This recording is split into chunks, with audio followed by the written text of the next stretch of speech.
We're here at the Elite Training Center in Mississauga, the brand new training center with Claude Patrick, UFC welterweight. Claude, congratulations on the new facility. Yeah, thanks.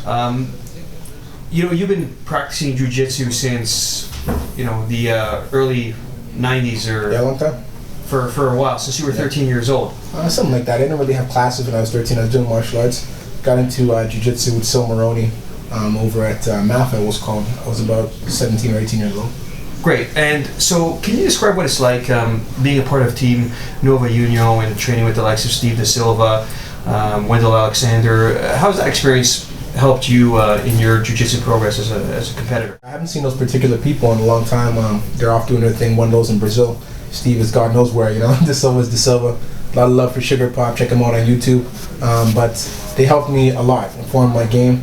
Andre Pederneiras, I was fortunate enough to train with him for 3 weeks straight, every day for 3 weeks. Phenomenal. So that guy's just a wizard. Here locally, Wagner Fabiano, a guy who doesn't get enough credit. My boy Mark Bocek, he helped me along the way too. So we all came up together. A lot of people, Sam Zakula, tight-knit group of guys here. We've been fortunate to have a lot of the best guys from Brazil come down. A lot of the best guys worldwide come and help us, and really fortunate. Great. And is currently who are you mainly working on jiu-jitsu with to stay sharp for your? My last camp, I was at Pablo Povich's place and at the Armory in it's called the Armory in Jupiter, Florida. So there you got some guys like Kuchecha, Kavaka. He showed up when I was just leaving. Pablo Povich's guys, Cyborg. So again, really some of the best people in the game. And I was really fortunate to be able to train with these guys. Wagner Oka, friggin' Dustin Denise. Just really good training partners. But I always jump around, mix it up. Trying to get into Budokan with Caesar. He's really phenomenal too, great instructor. So anybody in Toronto, check him out. I think he's probably one of the best guys here. Really eloquent instructor and teach you a lot. Great. And you here at the Elite Training Center, you also teach the Brazilian Jiu-Jitsu classes. Yeah.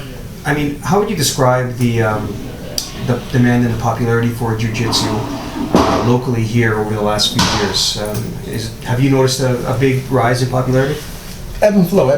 Right now wrestling is a hot thing, strangely. So I have wrestling classes, not just for that reason, but because they're effective. But with the UFC, whatever they're pushing is what people are on. But at the same time here, what I try to do a bit different than some clubs is I'm not flavor of the month, So if Kaiju Kembo stick fighting becomes hot tomorrow, I'm still doing my jiu-jitsu. I don't care what they're selling. I just want to do what it is I love to do. And I've been fortunate enough to have a lot of good training partners, a lot of good support here from the people that are training, so we can afford to do that. And I want to keep jiu-jitsu alive here in Mississauga. Great. And when I've spoken to a lot of other jiu-jitsu players and competitors, a lot of them, when they look back on when they started being introduced to jiu-jitsu, a lot perhaps that also were involved in previous martial arts, be it kickboxing, Muay Thai, or especially the stand-up parts. Mm-hmm. A lot of them speak about how jiu-jitsu was a humbling experience for them first.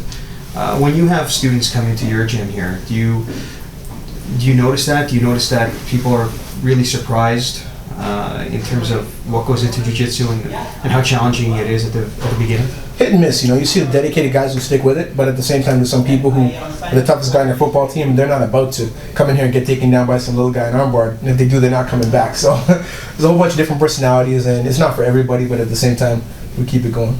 Great. And here at the training center, how many students do you usually teach? In a class, I try to have no more than 20 people in the class, just because with beginners in my fundamentals program, it's tough to stay on top of everybody if you got 50 people on the mat. It's kind of ridiculous. So I teach a syllabus of basic techniques, kind of rotating those, so they do see it on a regular basis, the same thing. And when they're out of that foundations course, then they're on their level 1 class and going on to their blue belt, hopefully. So great. It's key to have that. And do you find you have a lot of students currently that are competing out there in regional competitions? Not really. I think that here, especially, a lot of the guys do jiu-jitsu for the elements of either self-defense or mixed martial arts fighting. But at the same time, we're looking to develop some guys. They all train in the gi, but for whatever reason, they haven't really taken to the gi tournament. Some of the other guys are okay with it and want to go and compete, so we'll have those guys out there this year for sure.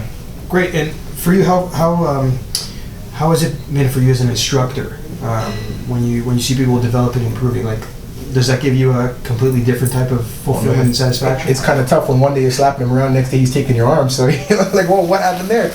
I didn't see that coming. So it's definitely neat and good to see your work turn to something positive. Like some of the guys that train now are running other clubs. Scott Lewis over at Combat Arts is the head instructor, and that was a guy that I trained for a long time.